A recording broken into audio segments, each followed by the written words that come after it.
Welcome back, guys. This is Ashwin here. In this video we are going to solve the problem Gridland Metro.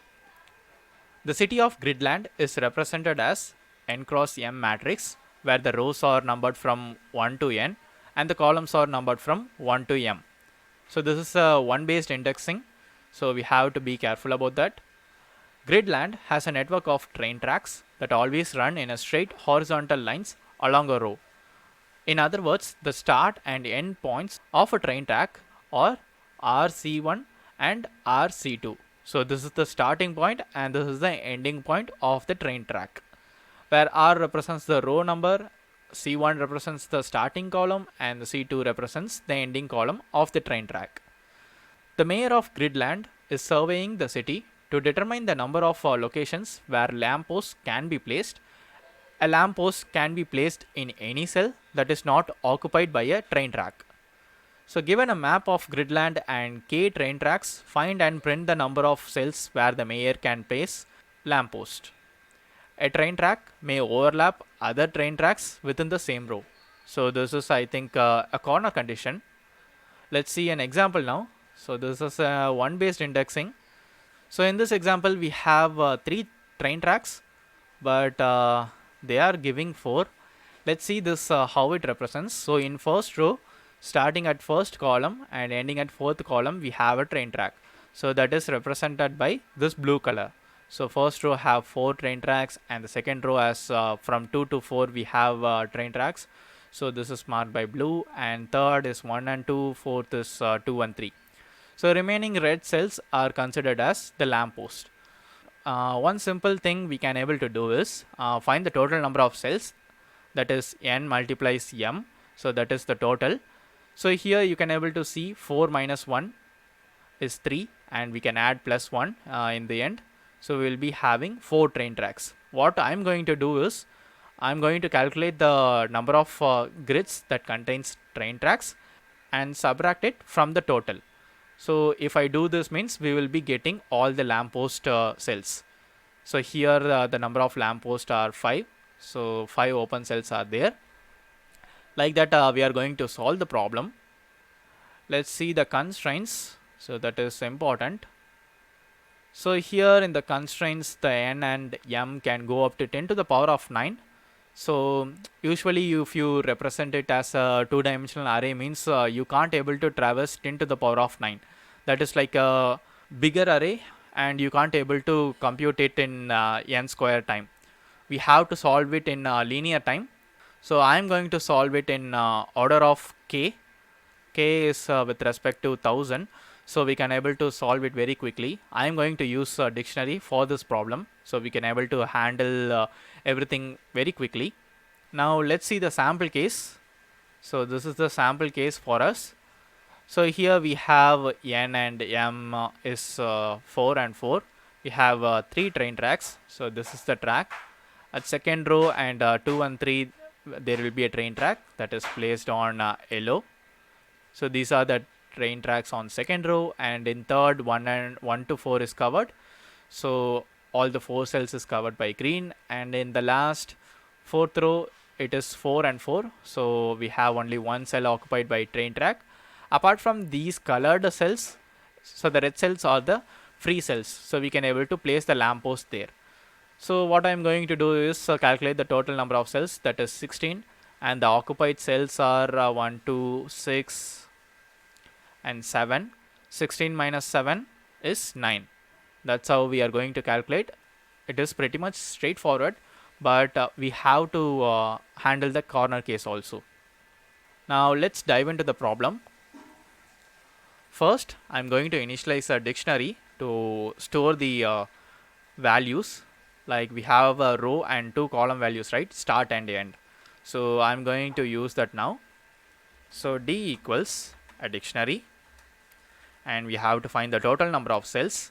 So that is total equals n multiplies m. So these are the initializations. Now we have to iterate through the tracks and store it in the dictionary, handling all the corner cases. So for I in range of k, So we have 3 train tracks, right? So we have to iterate 3 times here for this example.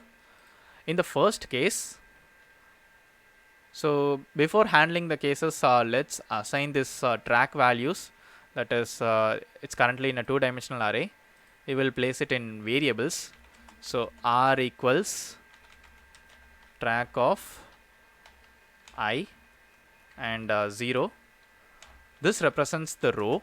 Similarly, C1 equals track of I and 1. So this is column 1. Similarly, we have to do this for column 2. So C2 track of I and 2. Now we can able to handle these variables very easily. The first case, if we are not seeing the train track for that particular row, means we will add that directly. So if r not in D, D of r equals, we are going to place the start and end of track. So C1 comma C2.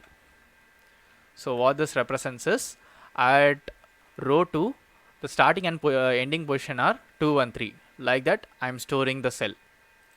So this is the base case. Elif. In the alternate case, the train track is available at R, means we will be handling a few cases. So the first case is, so if the track is already present and we have a new track, means that is not overlapping. So here I will say track not overlapping. So to determine this, so consider the second row, we have the track at 2 and 3. Let's consider a new track is coming and it is at position 4. So now C1 greater than D of R of 1. So this is the existing C2 that is greater than the incoming C1, means the track is not overlapping to each other. So track not overlapping. So if this is the case, means this is a separate track and we have to decrease this from the total. So total minus equals C2 minus C1 plus 1.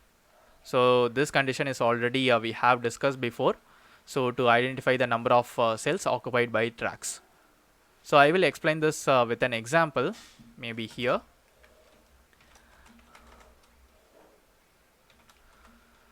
So consider the position in row number 1, 1 and 2 is occupied. So these two cells are occupied to each other. And after that, new cell are coming. So in the same track, again 3 and 4 will be occupied. Like that, we are having an input. So if this is the case, means what we are doing is, we are comparing the C1.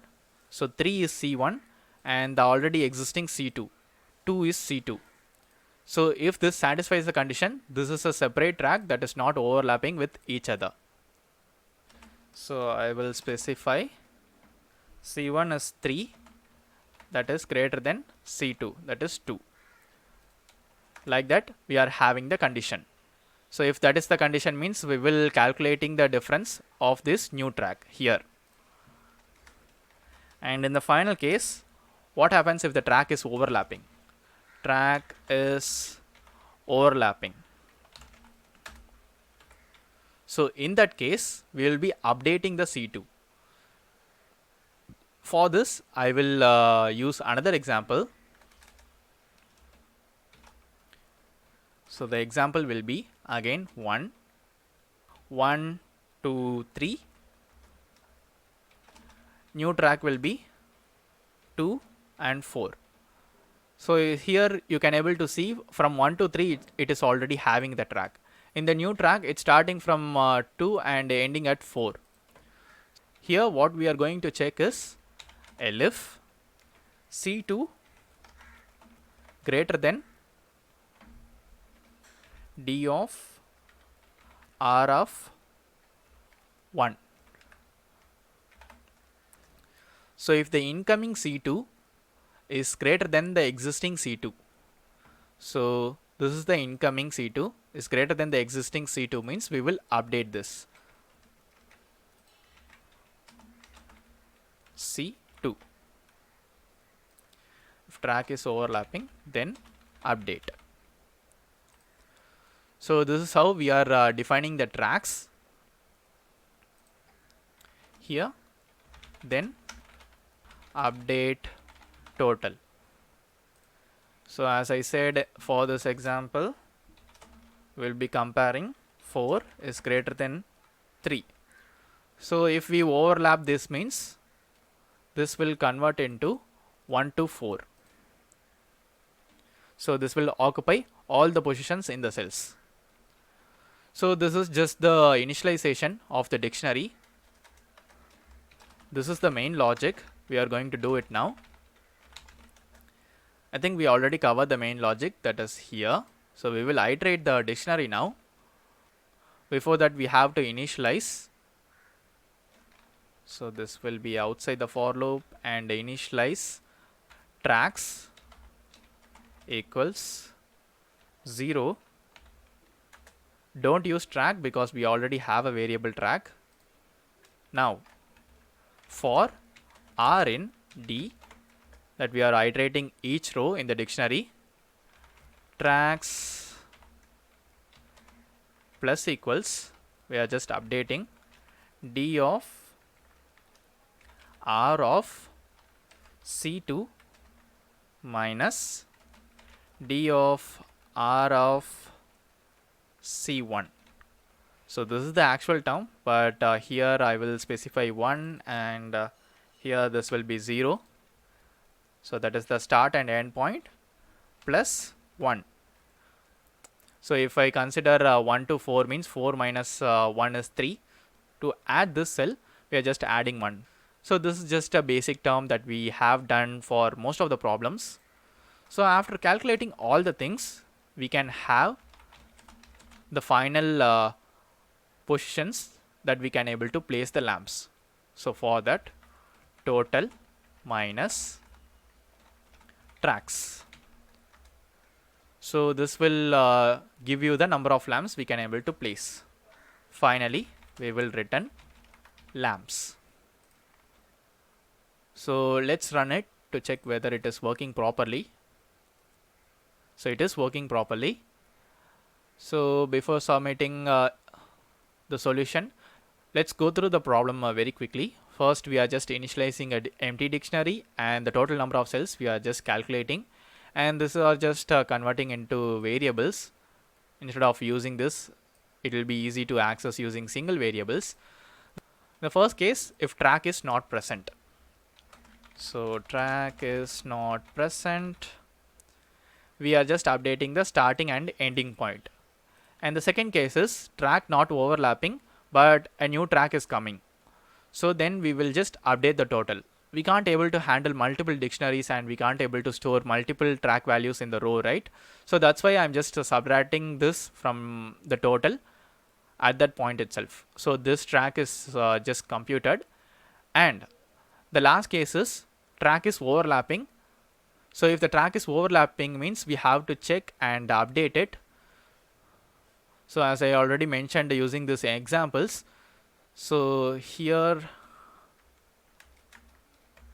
track will be converted to 1, 1 to 4. So like that we are converting. So here we are just calculating this track values. After doing all the things, we have to calculate number of cells that contains the track. So that is C2 minus C1 plus 1. This is for each row. I am just doing with the help of dictionary. If you are using a matrix means it will take large amount of time.